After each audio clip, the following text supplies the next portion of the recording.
Good morning, leaders.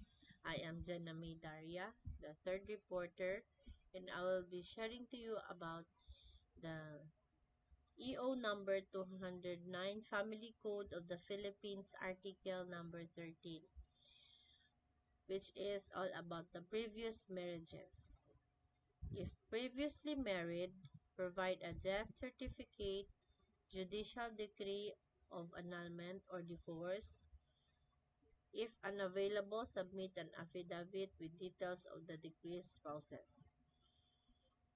Kapag kung dati ng kasal ang isang tao at gusto niya na ulit magpakasal, magbigay siya ng certificate or sertipiko ng kamatayan ng kanyang kabiyak, ng kanyang ex-house o ex-wife or ex-husband.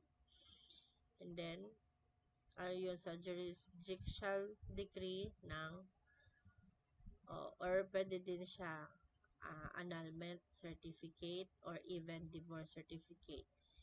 So, hindi pa siya available dito sa Pilipinas but sa ibang bansa, ito ay possible na mga certificate na naibibigay sa mga taong gusto magkaroon ng annulment or divorce.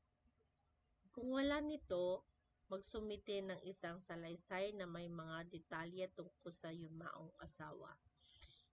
Kung hindi naman ito available, yung mga certificate of annulment or divorce or pagbigay na lang ng affidavit with details of the deceased spouse. So, meron namang available naman sa NSO yung mga death certificate ng isang taong namatay. So, kukunin at ibibigay, isa ito sa magiging requirement sa isang taong gustong magpakasal muli.